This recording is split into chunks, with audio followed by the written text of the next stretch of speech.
YouTube channel. This is Indumathi. So தொடர்ச்சியா நம்ம வீடியோஸ்ல வந்து டிஎன் மெடிக்கல் செலெக்ஷன் கவுன்சிலிங்ஸ் அந்த ப்ரீவியஸ் இயர் நிறைய ஸ்டூடெண்ட்ஸ்க்கு இந்த சந்தேகங்களை ஒன் பை ஒன் நம்ம பார்த்துட்டு இருக்கோம். ஸோ தட் இந்த வருஷம் கவுன்சிலிங் அட்டென்ட் பண்ண போற ஸ்டூடெண்ட்ஸ் அண்ட் பேரண்ட்ஸ் உங்களுக்கு வந்து இந்த இன்ஃபர்மேஷன்ஸ் வந்து யூஸ்ஃபுல்லாக இருக்கும் அப்படின்றதுனால ஸோ அந்த வகையில் இன்னைக்கு நம்ம பார்க்க போற ஒரு முக்கியமான ஒரு கண்டென்ட் என்னன்னு பார்த்தீங்க அப்படின்னா ரீஅலாட்மெண்ட் இன் ரவுண்ட் 2. ஓகேங்களா? ஸோ ரீஅலாட்மெண்ட்னா என்ன? ஓகேங்களா? ஸோ ரீஅலாட்மெண்ட்ல என்னென்ன மாதிரி சந்தேகங்கள் லாஸ்ட் இயர்ஸ் மாணவர்கள் வந்து ஃபேஸ் பண்ணாங்க, அதுக்கான ஆன்சர்ஸ் அப்படின்றத இந்த வீடியோவில் வந்து கிளியர் கட்டாக நம்ம பார்த்துடலாம். ஸோ ரீஅலாட்மெண்ட் அப்படின்ற ஒரு விஷயம், இப்போ ரவுண்ட் 1ல ஸ்டூடெண்ட் வந்து இப்போ கவர்மெண்ட் கோட்டாக்கு நீங்கள் அப்ளை பண்ணியிருந்தாலும் சரி, சரிங்களா, இல்லை மேனேஜ்மெண்ட் கோட்டாக்கு நீங்கள் வந்து அப்ளை பண்ணியிருந்தாலும் சரி, ஓகேவா? ஸோ நீங்கள் வந்து உள்ள கவுன்சிலிங்கில் ரவுண்டு 1 நீங்கள் பார்ட்டிசிபேட் பண்ணும்போது நீங்கள் உங்களோட கேட்டகரியை பொறுத்து லைக் வந்து நீங்கள் பியூர் கவர்மெண்ட்டுக்கு அப்ளை பண்ணியிருக்கீங்களா, இல்லை வந்து செல்ஃப் ஃபைனான்சிங் கவர்மெண்ட் கோட்டாக்கு அப்ளை பண்ணியிருக்கீங்களா, இல்லை மேனேஜ்மெண்ட் கோட்டாவில் 1 lakh கட்டி அப்ளை பண்ணியிருக்கீங்களா, அதில் நீங்கள் மைனாரிட்டி கேட்டகரியா, இந்த மாதிரி பேஸ் பண்ணி உங்களுக்கு வந்து நம்பர் ஆஃப் சாய்ஸஸ் வந்து மாறும் ஜென்ரலாக. ஓகேங்களா? ஸோ நீங்கள் வந்து உங்களுக்கான ப்ரிஃபரன்ஸ் எடுத்திருக்கீங்க, சரிங்களா? ஃபார் எக்ஸாம்பிள், ஓகேங்களா, இப்போ இது வந்து ஒரு ஃபர்ஸ்ட் கேஸ். இந்த கேஸில் வந்து பார்த்தீங்க அப்படின்னா இந்த மாணவர் வந்து பியோர் கவர்மெண்ட் மெடிக்கல் காலேஜ் மட்டும்தான் எனக்கு வேணும் கவர்மெண்ட் கோட்டால அப்படின்னு சொல்லிட்டு பிரியப்படுறாருன்னு வச்சுக்கலாம். ஓகேங்களா? So case 1 pure government medical college only, MBBS only through government quota. அப்போ அவர் எவ்வளோ கட்டிப்பாருன்னா இந்த 500 rupees கட்டியிருப்பார், சரிங்களா? ஃபர்ஸ்ட் ஸ்டார்டிங் அப்ளிகேஷனுக்கு ஒரு 500 rupees, ரேங்க் லிஸ்ட் பப்ளிஷ் ஆனதுக்கப்புறம் ஒரு 500 rupees பே பண்ணிட்டு அந்த கவுன்சிலிங் வந்து அவர் பார்ட்டிசிபேட் பண்ணுறாரு. ஓகேங்களா? ஸோ இந்த சுச்சுவேஷனில் வந்து ESIC-KK நகர ஒரு ஆப்ஷன் எடுக்கல, பியூர் கவர்மெண்ட் மட்டும் ஆப்ஷன் எடுத்துட்டு உள்ள வந்து 1 by 1 நம்ம வந்து பண்ணி கொடுத்துட்டு இருக்காரு. ஓகேங்களா? ஸோ சாய்ஸ் 1 2 3 4 மொத்தமாக 36 கவர்மெண்ட் மெடிக்கல் காலேஜஸ் வந்து அவரோட சாய்ஸஸில் வந்து அவருக்கு பிடிச்ச மாதிரி ஒரு சீக்வன்சஸ்ல வைக்கிறாரு, சரிங்களா? ஸோ அவருக்கு பிடிச்ச மாதிரி ஒரு சீக்வன்சஸ்ல வைக்கிறாரு. ஸோ இந்த வரிசையில் வந்து இங்கே வந்து அவரோட 21வது சாய்ஸ் 21st சாய்ஸ் வந்து அவருக்கு அலாட் ஆகுது. அது எந்த காலேஜோ XYZ ஏதோ ஒரு கவர்மெண்ட் மெடிக்கல் காலேஜ் வந்து அவருக்கு வந்து அலோகேஷன் ஆகுது. ஓகேங்களா? இப்போ ரவுண்ட் 1ல.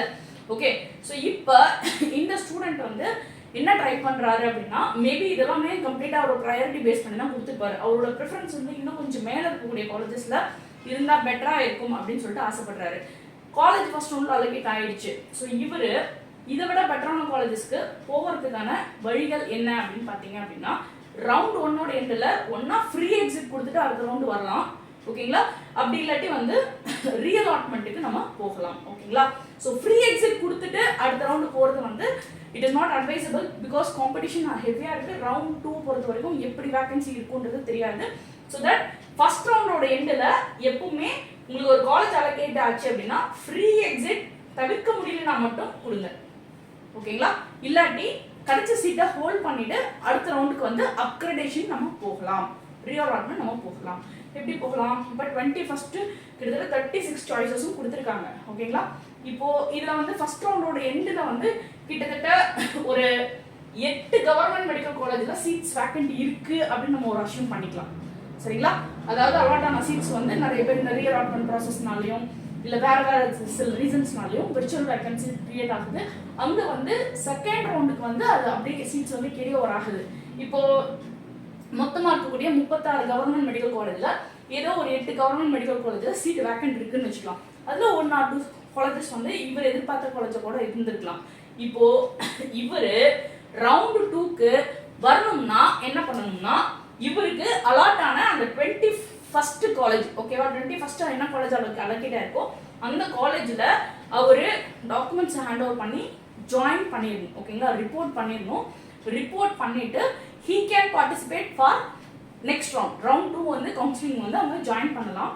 பட் அங்கே செகண்ட் ரவுண்டு அவங்களுக்கு ஒரு ஃப்ரெஷ் சாய்ஸ் ஃபில்லிங் வரும்போது அவர் என்ன பண்ணணும்னா அவருக்கு இந்த 8 கவர்மெண்ட் மெடிக்கல் காலேஜஸில் எந்த 2 காலேஜ் ப்ரிஃபரன்ஸ் இருக்கோ அந்த 2 காலேஜ் மட்டும்தான் போடணும். சே ஃபார் எக்ஸாம்பிள் அந்த வேக்கன்ட்ல வந்து ஒரு 5th காலேஜும் ஒரு 10th காலேஜும் வருதுன்னு வச்சுக்கோங்க.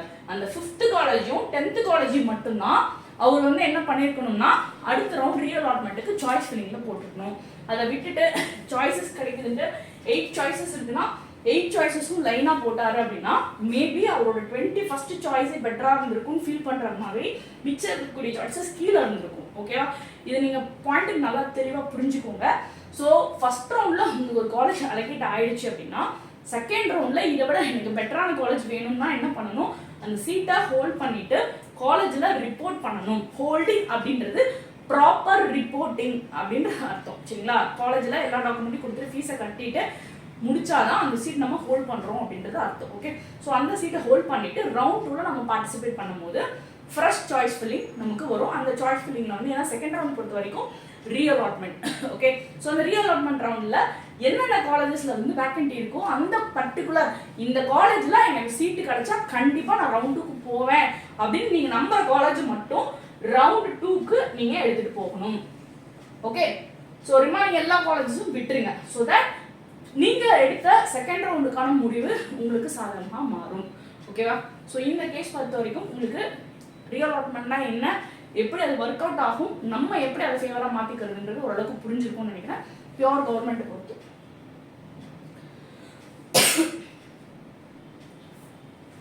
ஓகே, ஸோ இது வந்து செகண்ட் கேஸ். சரிங்களா? ஸோ இது செகண்ட் கேஸ். செகண்ட் கேஸில் வந்து ஒரு ஸ்டூடெண்ட் இருக்காரு. அவங்க என்ன பண்ணுறாங்க, 21+3 private medical college and universities offer பண்ணக்கூடிய எனக்கு எம்பிபிஎஸ் தான் வேணும், மேனேஜ்மெண்ட் கோட்டால வேணும், மார்க் கொஞ்சம் கம்மியாக போயிடுச்சு. ஃபார் எக்ஸாம்பிள் ஒரு 395 அப்படின்னு ஒரு மார்க் எடுத்துக்கலாம். ஓகே, இவர் என்ன பண்ணுறாரு, மேனேஜ்மெண்ட் கோட்டால ட்ரை பண்ணுறாரு. அவர் வந்து ஒரு நான் மைனாரிட்டி ஸ்டூடெண்ட். ஓகேங்களா? நான் மைனாரிட்டி ஸ்டூடெண்ட். அப்போ இவருக்கு என்னென்ன சாய்ஸஸ் எல்லாம் காட்டும் அப்படின்னு ஃபர்ஸ்ட் பார்த்தீங்க அப்படின்னா, நம்மளுக்கு மொத்தமாக இருக்கக்கூடிய காலேஜஸ்ல நான் மைனாரிட்டி இன்ஸ்டிடியூஷன்ஸ் அதே மாதிரி மைனாரிட்டி இன்ஸ்டிடியூஷன்ஸ் பார்த்தீங்கன்னா நான் மைனாரிட்டி 11 காலேஜஸ் இருக்கும். மைனாரிட்டி இன்ஸ்டிடியூஷன்ஸ் வந்து பார்த்தீங்க அப்படின்னா 9+2+1 இருக்கும். ஓகேங்களா? இன்னும் வந்து சிஎம்சி வெல்லூர். அப்போ ஒரு நான் மைனாரிட்டி ஸ்டூடெண்டா இருந்தாங்க அப்படின்னா ஃபர்ஸ்ட் ரவுண்ட்ல அவங்களுக்கு காட்டுற சாய்ஸஸ் என்னவா இருக்கும், இந்த 11 காலேஜஸோட மேனேஜ்மெண்ட் கோட்டா எம்பிபிஎஸ் காட்டும். சப்போஸ் இவர் வந்து 1 lakh கட்டி ரெஜிஸ்டர் பண்ணியிருக்காரு அப்படின்னா இந்த 11 காலேஜஸோட மேனேஜ்மெண்ட் கோட்டா எம்பிபிஎஸ் காட்டும். சரிங்களா? அடுத்தது என்ன காட்டும், மொத்தமா இருக்கக்கூடிய இன்ஸ்டிடியூஷன்ஸ், அதாவது 21+3 இருக்கு இல்லைங்களா, இந்த இன்ஸ்டிடியூஷன்ஸ் 24 இன்ஸ்டிடியூஷன்ஸோட என்ஆர்ஐ கோட்டா அவர் அப்ளை பண்ணியிருந்தாருன்னா ஆப்ஷனை காட்டணும், இல்லைன்னா இல்லை. ஓகே, அடுத்தது 20 இன்ஸ்டிடியூஷன்ஸோட பிடிஎஸ் காட்டும். இதுதான் அவருக்கு காட்டக்கூடிய மொத்த ஆப்ஷன். ஓகேங்களா? அதாவது நான் மைனாரிட்டி ஒரு ஸ்டூடெண்ட் மேனேஜ்மெண்ட் கோட்டாக்கு அப்ளை பண்றாரு, private medical college and university 24 colleges வந்து இருக்கு. ஓகேவா? இப்போ இவருக்கு வந்து நான் மைனாரிட்டி ஸ்டூடெண்டா இருந்தா எவ்வளவு சாய்ஸஸ் ஓப்பன் ஆகும் நம்ம பார்த்தோங்க. 11 காலேஜ் நான் மைனாரிட்டி காலேஜஸோட மேனேஜ்மெண்ட் கோட்டா ஆப்ஷன்ல வரும். என்ஆர்ஐக்கும் அவர் எலிஜிபிளா இருந்தாரு அப்படின்னா இந்த 24 காலேஜும் என்ஆர்ஐல காட்டும். அதே மாதிரி 20 பிடிஎஸ் காட்டும். ஓகேங்களா? இப்போ இவர் என்ன பண்ணிருக்காரு அப்படின்னா 11 சாய்ஸஸ் இந்த மேனேஜ்மெண்ட் கோட்டா மட்டும் எடுக்கிறாரு. அதாவது 13 லட்ச ரூபாய் ஃபீஸ் இருக்கு இல்லைங்களா, 13 லட்ச ரூபாய் ஃபீஸுக்கு வந்து செட் ஆகிற மாதிரி அதாவது இந்த 11 நான் மைனாரிட்டி இன்ஸ்டிடியூஷனா ஒரு சாய்ஸஸ்ல வந்து வச்சிடுறாரு. ஓகே, ஸோ இப்போ இங்க என்ன ஆகும், இப்போ ஒரு எக்ஸாம்பிளுக்கு 8th சாய்ஸா அவருக்கு வந்து ஒரு சீட் அலோகேட் ஆகுது ரவுண்ட் 1ல. ரவுண்ட் 1ல 8th சாய்ஸ் வந்து அலோகேட் ஆகுது. இப்போ இவர் என்ன பண்றாரு, ப்ரையாரிட்டி பேஸ் பண்ணி தான் காலேஜஸ் கொடுத்துருக்காரு. ஓகேங்களா? இந்த இடத்துல ஆல்ஃபபெட்டிக்கல் ஆர்டரோ இல்ல வேற யாருக்கோ பிடிச்ச மாதிரி காலேஜஸோ அந்த மாதிரிலாம் இல்லை, அவரோட ஓன் ப்ரிஃபரன்ஸ்ல கொடுத்துருக்காரு. சாய்ஸ் அப்படின்றது ப்ரிஃபரன்ஷியல் ஆர்டரா இருக்கணும், அதுக்கு பேர் தான் சாய்ஸஸ். ஓகேங்களா? ஸோ 8th சாய்ஸ் அவருக்கு கிடைச்சிருச்சு. ஓகேங்களா? இப்போ இவர் என்ன பண்றாரு, ஸோ எனக்கு 8th விட எனக்கு பெட்டர் சாய்ஸ் வேணும்னு சொல்லி கேட்குறாரு. இப்போ இந்த இடத்துல என்ன முடிவு அவர் எடுக்கக்கூடாது, ஃப்ரீ எக்ஸிட் அப்படின்ற முடிவை வந்து அவர் எடுக்கக்கூடாது. ஏன்னா holding a seat is very very important. அதனால இந்த முடிவு தப்பு. அப்போ என்ன பண்ணணும், அவரு அந்த 8th காலேஜ்ல பிடிக்குதோ பிடிக்கலையோ அவர் தான் சாய்ஸ் போட்டிருக்காரு. ஓகேங்களா? ஸோ அந்த 8th காலேஜ்ல போயிட்டு அவர் என்ன பண்ணலாம், போயிட்டு ரிப்போர்ட் பண்ணிட்டு வரலாம். ரிப்போர்ட் பண்ணிட்டு ஜாயின் பண்ணிட்டு டாக்குமெண்ட்ஸ் எல்லாம் ஹேண்ட் ஓவர் பண்ணிட்டு ஃபீஸை கட்டிட்டு ரிப்போர்ட் பண்ணிட்டு செகண்ட் ரவுண்ட்ல ரீஅலாட்மெண்ட்ல பார்ட்டிசிபேட் பண்ணும்போது என்னென்ன சீட் வந்து என்னென்ன காலேஜஸ்ல சீட் வேகன்சிஸ் இருக்குன்றத பார்த்துட்டு இந்த அவரு ப்ரிஃபர் பண்ண அந்த ஃபர்ஸ்ட் 7 காலேஜ்ல ஏதாவது வேக்கன்ட் இருக்கான்னு பார்த்துட்டு அந்த காலேஜஸ் மட்டும் ரீஅலாட்மெண்ட்ல சாய்ஸஸா போடணும். இன்கேஸ் கிடைக்கிற சாய்ஸஸ் எல்லாம் எடுத்து ஒர்க் அவுட் பண்ணாருன்னா அவர் ஃபர்ஸ்ட் ரவுண்ட்ல ப்ரிப்பேர் பண்ணி வச்சிருந்த சாய்ஸ் வந்து வேஸ்டா போயிடும். அண்ட் 8th காலேஜை விட அவருக்கு ஒரு பிடிக்காத ஒரு காலேஜில் லேண்ட் ஆகிறாருன்னா கிடைச்ச 8th காலேஜ் சீட்டும் போயிடுச்சு, பிடிக்காத காலேஜை ஜாயின் பண்ணணும், இல்லைன்னா எக்ஸிட் ஆகிட்டு வெளில வரணும், அதுக்கும் பெனால்ட்டி கட்டணும். ஸோ இது வந்து ஸ்டூடெண்ட்ஸ் நீங்கள் தெளிவாக ஞாபகம் வச்சுக்கோங்க.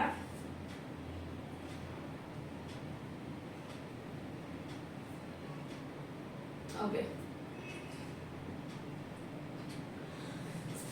இப்போ இது வந்து பாத்தீங்கன்னா கவர்மெண்ட்ல இருக்கக்கூடிய ஒரு ஸ்டூடெண்ட், கவர்மெண்ட்ல இருக்கக்கூடிய 36+1 37 காலேஜ் பிளஸ் 21+1 பிரைவேட் மெடிக்கல் காலேஜஸோட கவர்மெண்ட் கோட்டாக்கு மட்டும் எம்பிபிஎஸ்க்கு மட்டும் ஒரு ஸ்டூடெண்ட் ஆப்ட் பண்றாங்க. ஓகேங்களா? அப்போ பாத்தீங்கன்னா இந்த 36 college plus 1 ESI medical ESIC KK Nagar அந்த செமி கவர்மெண்ட் ஒன்று, அதுக்கப்புறம் இதுல ஒரு 21 காலேஜ், இதுல ஒரு 3 இல்லைங்களா? ஸோ இது எல்லாமே ஆஃபர் பண்ணக்கூடிய கவர்மெண்ட் கோட்டா சீட்ஸ்க்கு வந்து இவர் பண்றாரு ஒன்லி ஃபார் எம்பிபிஎஸ். அப்போ டோட்டலா இப்போ எவ்வளோ ஆப்ஷன்ஸ் இப்போ இவருக்கு மொத்தமா வரும்னு பாத்தீங்க அப்படின்னா 61 ஆப்ஷன் மொத்தமா வரும் இல்லைங்களா? 61 ஆப்ஷன் வந்து மொத்தமா வரும். இப்போ இந்த இடத்துல வந்து ஸ்டூடெண்ட்டுக்கு வந்து என்ன நடக்கலாம் அப்படின்னு பாத்தீங்கன்னா, மார்க் வந்து பாத்தீங்கன்னா ஏன் அவர் செல்ஃப் ஃபைனான்சிங் போயிருந்துருக்கலாம்னா, பியோர் கவர்மெண்ட் மெடிக்கல் காலேஜ் கிடைக்கிறதுக்கு வாய்ப்புகள் கொஞ்சம் கொஞ்சம் இருக்கு, தவறுனாலும் self financing medical college offer பண்ணக்கூடிய எம்பிபிஎஸ் நம்ம எடுத்துக்கலாம்ன்ற ஐடியால இது எடுத்து வந்துருக்கலாம். ஓகேங்களா? இப்போ இவருக்கு வந்து இந்த 37 அலாட் ஆகல. ஃபர்ஸ்ட் ரவுண்ட்ல 37 காலேஜஸ்மே அலாட் ஆகல pure government. Self financing medical காலேஜஸ்ல ஏதோ ஒரு டாப் காலேஜஸ் ஏதோ ஒன்று கிடைச்சிருக்கு. சே ஃபார் எக்ஸாம்பிள் வேலம்மாள் கிடைக்குதுன்னு வச்சுக்கலாம். சரிங்களா? வேலம்மாள் காலேஜ் கிடைச்சிருக்கு. ஓகே, இப்போ இவர் என்ன ட்ரை பண்றாரு அப்படின்னா, வேலம்மாள் கிடைச்சிருச்சு. ஓகேங்களா? இருந்தாலும் செகண்ட் ரவுண்ட்ல எனக்கு ஏதாவது கவர்மெண்ட் மெடிக்கல் காலேஜ் கிடைக்குமா, ஜிஎம்சி கவர்மெண்ட் மெடிக்கல் காலேஜ்ல எனக்கு வந்து எம்பிபிஎஸ் சீட் கிடைக்குமா அப்படின்னு சொல்லி ட்ரை பண்ணி பாக்குறாரு. ஓகேங்களா? ஸோ இப்போ இவர் என்ன பண்ணணும், ஓகேங்களா, என்ன பண்ணணும்னா ஃபர்ஸ்ட் காலேஜ்ல ஜாயின் பண்ணிக்கணும். ஓகே, ஃப்ரீ எக்ஸிட் கிடையாது, காலேஜ்ல ஜாயின் பண்ணிடணும். ஜாயின் பண்ணிட்டு அடுத்தது என்ன பண்ணணும்னா ரீஅலாட்மெண்ட் ரவுண்ட் 2க்கு போகணும். ரவுண்ட் 2ல சாய்ஸஸ் எப்படி போடணும்னா depends on seat matrix, depends on vacancy, என்னென்ன காலேஜஸ் அவைலபிளா இருக்குன்றத கோ த்ரூ பண்ணிட்டு அவரு ப்ரிஃபர் பண்ற கவர்மெண்ட் மெடிக்கல் காலேஜஸ் மட்டும் ஆப்ஷன்ல இருந்தா சாய்ஸஸ் போடணும். ஓகே, இதை விட்டுட்டு காட்டுற சாய்ஸஸ் எல்லாமே போட்டாரு அப்படின்னா ஒரு நல்ல காலேஜ அவரு ரவுண்ட் 1ல கிடைச்ச ஒரு நல்ல காலேஜ இழக்கிற மாதிரி ஒரு சிச்சுவேஷன் ஆயிடும். ஓகேவா? ஸோ இதெல்லாம் வந்து ஸ்டூடெண்ட்ஸ் வந்து சாய்ஸ் ஃபில்லிங் அப்போ கேர்ஃபுல்லாக இருக்க வேண்டிய ஒரு சில இன்ஸ்டன்சஸ், லாஸ்ட் இயர் நடந்த இன்ஸ்டன்ஸ். ஓகேங்களா? ஸோ இதில் வந்து பார்த்தீங்கன்னா இவர் என்ன கேட்குறாருன்னா, I join in TN medical selection in round 1. ஓகேங்களா? எம்பிபிஎஸ் ஜாயின் பண்ணியிருக்காருன்னு வச்சுப்போம். ஓகேங்களா? இவர் ரவுண்ட் 1ல வந்து எம்பிபிஎஸ் ஜாயின் பண்ணியிருக்காரு. எதுக்குல டிஎன் மெடிக்கல் செலெக்ஷன் கண்டக்ட் பண்ணக்கூடிய கவுன்சிலிங் வந்து ரவுண்ட் 1ல ஜாயின் பண்ணிட்டாரு. ஓகே, இப்போ இவரோட டவுட் என்னன்னா, can I participate in MCC round 2? ஓகேங்களா? ஸோ இப்போ இது வந்து ஒரு ஜிஎம்சியா இருக்கட்டும்னு வச்சுக்கோங்களேன், ஒரு government medical college. For example வந்து ஒரு செங்கல்பட் கவர்மெண்ட் மெடிக்கல் காலேஜ்ல வந்து அவர் ஜாயின் பண்ணிட்டாரு. இப்போ டிஎன் மெடிக்கல் செலெக்ஷன் கண்டக்ட் பண்ணக்கூடிய ரவுண்ட் 1ல நீங்க வந்து செங்கல்பட் மெடிக்கல் காலேஜ்ல வந்து ஜாயின் பண்ணிட்டாரு. ஓகேங்களா? இப்போ எம்சிசி கண்டக்ட் பண்ணக்கூடிய அந்த ஆல் இந்தியா கோட்டா 15% வழியா, ஓகே, ஆல் இந்தியா கோட்டா 15% வழியா செங்கல்பட்டுக்கும் மேல இருக்கக்கூடிய இவரோட பெட்டர் ஆப்ஷன் ஏதாவது கிடைக்குமான்னு ட்ரை பண்ணா அப்படின்னு சொல்லிட்டு ஒரு ஐடியா இருக்கு. இப்போ அவரோட क्वेश्चन என்ன, ரவுண்ட் 2 ஆல்ரெடி என்கிட்ட வந்து டிஎன் மெடிக்கல் செலெக்ஷன் வழியா ஒரு சீட் இருக்கு, கவர்மெண்ட்ல எனக்கு ஒரு சீட் இருக்கு. பட் இப்போ நான் வந்து எம்சிசி கவுன்சிலிங்க்கு ரவுண்ட் 2க்கு போக முடியுமா, பாசிபிளா அப்படின்னு பாத்தீங்கன்னா எஸ், 100% பாசிபிள். சரிங்களா? 100% பாசிபிள். இவர் தாராளமா வந்து பட் அங்க வந்து ரிப்போர்ட் பண்ணிருக்கணும். ரிப்போர்ட் பண்ணிட்டு ஓகே, ரவுண்ட் 1ல ரிப்போர்ட் பண்ணிட்டு ஒரு குறிப்பிட்ட டைம் ரெசிக்னேஷன் டைம் அப்படின்னு சொல்லிட்டு டிஎன் மெடிக்கல் செலெக்ஷன் ஒரு டைம் கொடுப்பாங்க. அந்த ரெசிக்னேஷன் டைம் முடியறதுக்குள்ள he has to resign. Suppose இது வந்து எம்சிசி ரவுண்ட் 2ல வந்து ஒரு அவர் நினைச்ச காலேஜ் கிடைச்சிச்சுன்ற பட்சத்துல he has to resign the college and he has to join. ஓகேங்களா?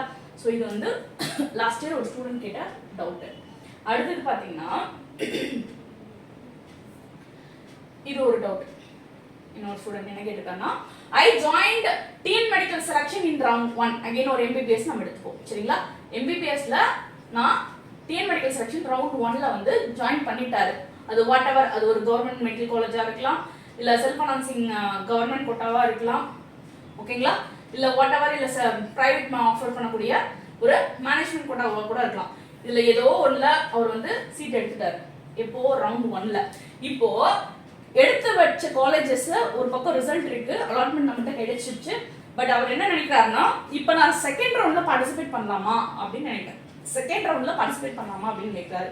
அது பாசிபிளான்னு பார்த்தீங்கன்னா எஸ் பாசிபிள். ஓகேங்களா, என்ன பண்ணணும் ஆல்ரெடி நம்ம டிஸ்கஸ் பண்ணியிருக்கோம். ஓகேங்களா, ஸோ லாஸ்ட் ஒரு 3-4 கேஸ் நம்ம டிஸ்கஸ் பண்ணதுலேயே உங்களுக்கு இந்த கொஷினோட ஆன்சர்ஸ் தெரிஞ்சிருக்கும்னு நினைக்கிறேன். என்ன பண்ணணும், ஆஸ் யூஷுவல் ரவுண்ட் 1ல அலோகேட் ஆன காலேஜில் வந்து ஜாயின் பண்ணிட்டு ரிப்போர்ட் பண்ணிட்டு அவருக்கு பிடிச்ச காலேஜஸ் மட்டும், ஓகேவா, அவருக்கு பிடிச்ச காலேஜஸ் மட்டும் ரவுண்ட் 2ல சாய்ஸா போட்டு அவரு ரவுண்ட் 2ல பார்ட்டிசிபேட் பண்ணலாம்.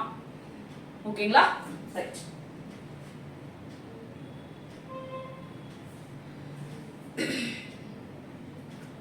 அடுத்தது I joined BDS in TN medical selection round 1. இப்போ எனக்கு வந்து நான் எம்பிபிஎஸும் சாய்ஸ் கொடுத்துருந்தேன், பிடிஎஸும் சாய்ஸ் கொடுத்துருந்தேன் ரவுண்ட் 1ல. ஓகேங்களா, எனக்கு பிடிஎஸ் வந்து அலோகேட் ஆயிடுச்சு. ரவுண்ட் 1ல வந்து பிடிஎஸ் அலோகேட் ஆயிடுச்சு. இப்போ எக்ஸாம்பிளுக்கு வந்து செல்ஃப் ஃபைனான்சிங் கவர்மெண்ட் கோட்டாலே அவர் கொடுத்துருக்காருன்னு வச்சுக்கோங்க. அப்போ அவர் வந்து என்ன கொடுத்துருப்பாருன்னா 36 காலேஜும் போட்டிருப்பாரு, பிளஸ் அந்த இஎஸ்ஐ காலேஜும் போட்டுருக்கிறதுக்கு வாய்ப்புகள் இருக்கு. அண்ட் அடுத்தது வந்து self financing government self financing colleges இருக்கக்கூடிய கவர்மெண்ட் கோட்டா, இந்த ஒரு 21 காலேஜ், இந்த ஒரு 3 காலேஜும் வந்து கவர்மெண்ட் கோட்டால அவர் போட்டுக்கிட்டாரு. சரிங்களா, அடுத்தது வந்து என்ன பண்றாருன்னா அந்த 20 பிடிஎஸ் காலேஜ் இல்லைங்களா, BDS self financing BDS college offer பண்ணக்கூடிய அந்த பிடிஎஸ் சீட்ஸ்க்கும் வந்து கவர்மெண்ட் கோட்டாக்கும் அவர் அப்ளை பண்ணிட்டாரு. ஓகே, இவ்வளோ சாய்ஸஸ் அவர் வச்சுட்டாரு. இவருக்கு அன்பார்ச்சுனேட்டா சீட் எங்க நிற்குது அப்படின்னா, இந்த 20 டென்டல் காலேஜ்ல ஏதோ ஒரு டென்டல் காலேஜ்ல பிடிஎஸ்ல கவர்மெண்ட் கோட்டால அவருக்கு ரவுண்ட் 1ல வந்து ஒரு சீட் அலோகேட் ஆயிடுச்சுங்க. சரிங்களா, இப்போ அவர் எதிர்பார்த்தது மெயினா எம்பிபிஎஸ் தான் எதிர்பார்த்தாரு. ஒரு சேஃப்டிக்காக அந்த பிடிஎஸ் வந்து அவர் போட்டு வச்சாரு.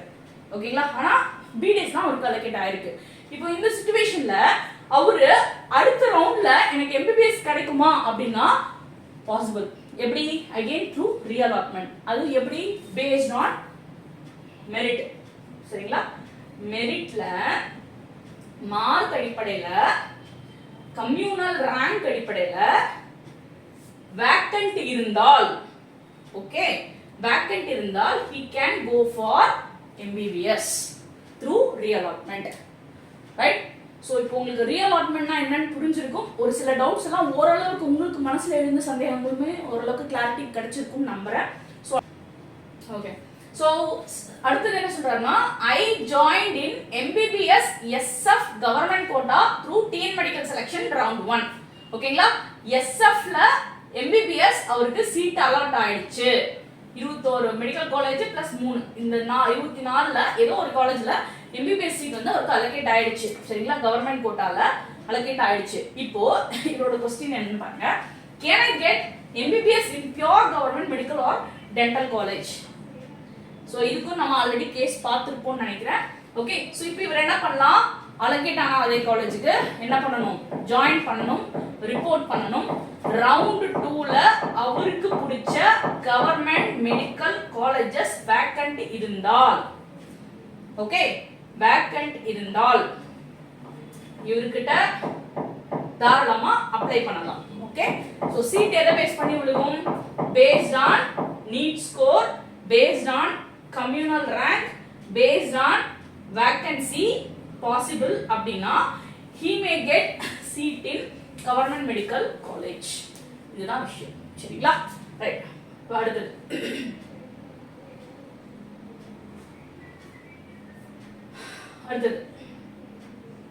ஓகே, சோ அடுத்த டவுட் பாருங்க, I joined MBBS in private medical college management quota. 21 private medical college, 3 private university offer பண்ணக்கூடிய MBBS சீட்ஸ்ல மேனேஜ்மெண்ட் கோட்டால அவருக்கு சீட் கிடைச்சிருச்சு. ஓகேங்களா, can I get MBBS seat self financing college government quota in round 2? yes possible. எப்படி, அவர் application போடும்போது என்ன பண்ணியிருந்திருக்கணும், 1,30,000க்கு application போட்டிருந்திருக்கணும். ஏன் அந்த 1,30,000னா 1 lakh is for management quota, 30,000 is for government quota. First criteria. Second விஷயம், again NEET mark base பண்ணி, okay, management கோட்டானா mark அடிப்படையில் தான் seat allocate ஆகும். ஆனால் கவர்மெண்ட் கோட்டா அப்படிங்கும் போது கம்யூனிட்டி அடிப்படையில் வந்து பிரியும் இல்லையா, OBC sorry OC BC BCM இந்த மாதிரி பிரியும். ஓகேங்களா? ஸோ கம்யூனிட்டி ரேங்க் அடிப்படையில், அதே மாதிரி நீட் மார்க் அடிப்படையில், வேக்கண்ட் அடிப்படையில் இவருக்கு சீட் இருந்தால் he can get MBBS in self financing government quota. அடுத்து இவரோட doubt, I joined MBBS in private medical college government quota in TN medical selection round 1. round 1ல government quota private medical collegeல அவருக்கு seat கிடைச்சிருச்சு. Okay, I had totally 11 choices. சரிங்களா? இதுல அதாவது என்ன பண்ணிருக்காரு அப்படின்னா எஸ்எஃப்ல ஜிக்யூல அவருக்கு காலேஜ் அலோகேட் ஆயிருச்சு. ஃபர்ஸ்ட் ரவுண்ட்ல அவர் பார்ட்டிசிபேட் பண்ணும்போது மொத்தமா 11 சாய்ஸஸ் மட்டும் தான் போட்டிருந்தாரு. போட்டிருந்த 11 சாய்ஸஸ்ல ஏதோ ஒரு சாய்ஸஸ்ல வந்து அவருக்கு வந்து சீட் அலோகேட் ஆயிடுச்சு. இப்போ क्वेश्चन என்னன்னா, I am preferring another new college which is not in my first round choices. Is it possible? அதாவது செல்ஃப் ஃபைனான்சிங் கவர்மெண்ட் கோட்டா காலேஜஸ்ல மொத்தம் இருக்கக்கூடிய இந்த 21 + 3 24 காலேஜ்ல இவர் என்ன பண்ணிருக்காருன்னா 11 காலேஜஸ் மட்டும் தான் சாய்ஸஸ்ல போட்டிருக்காரு. ஓகேங்களா? காலேஜஸ் சாய்ஸஸ் போட்டிருக்காரு, காலேஜும் அலோகேட் ஆயிடுச்சு இவருக்கு. ஸோ இவர் என்ன பண்றாரு அப்படின்னா ஒரு காலேஜ் சாய்ஸஸ்ல ஆட் பண்ண மறந்துட்டாரு. ஓகே, ஸோ இப்போ அவர் என்ன நினைக்கிறாரு அப்படின்னா செகண்ட் ரவுண்டுக்கு வரும்போது நான் ரீஅலாட்மெண்ட் போடும்போது அந்த காலேஜை நான் இப்போ சாய்ஸஸ்ல ஆட் பண்ண முடியுமா, அதை நான் இப்போ ப்ரிஃபர் பண்ண முடியுமா அப்படின்னா எஸ் முடியும். வேக்கண்ட் இருந்தால், மெரிட் இருந்தால் இவரால அந்த காலேஜ்ல சீட் எடுக்க முடியும். சரிங்களா? அலாட்மெண்ட் ரிலேட்டடா நிறைய கேसेस 1 by 1 நம்ம போட்டு பார்த்தாச்சு. ஆல்மோஸ்ட் ரீஅலாட்மெண்ட் பத்தினா உங்களோட சின்ன சின்ன டவுட்ஸ் ஓரளவுக்கு இல்ல உங்களுக்கு கிளாரிட்டி கிடைச்சிருக்கும் அப்படின்னு நம்புறேன். தொடர்ச்சியா நம்ம சேனல்ல டிஎன் மெடிக்கல் செலக்ஷன் கவுன்சிலிங் ரிலேட்டடான வீடியோஸ், ரொம்பவே யூஸ்ஃபுல்லான வீடியோஸ் வந்து உங்களுக்காக தொடர்ச்சியா வர இருக்கு. ஸோ வீடியோஸ் ஒன்று கூட மிஸ் பண்ணாம பாருங்க. ஸோ தட் கண்டிப்பா உங்களோட டிஎன் மெடிக்கல் கவுன்சிலிங் சக்ஸஸ்ஃபுல்லா 100% சக்ஸஸ்ஃபுல்லா அமையும் அப்படின்றத நம்ம முழுமையா நம்புவோம். ஸோ நம்ம சேனலுக்கு பேரண்ட்ஸ் அண்ட் ஸ்டூடெண்ட்ஸ் உங்க சப்போர்ட் சேவை நம்ம சேனலுக்கு லைக் பண்ணுங்க, ஷேர் பண்ணுங்க, கமெண்ட் பண்ணுங்க, சப்ஸ்கிரைப் பண்ணிக்கோங்க, மறக்காம அந்த பெல் ஐகான் ஆன் பண்ணிக்கோங்க. அப்பதான் நம்ம போடக்கூடிய ஒவ்வொரு வீடியோவும் நோட்டிஃபிகேஷனுக்கு வரும் till your counseling end. Yeah, thank you. Now.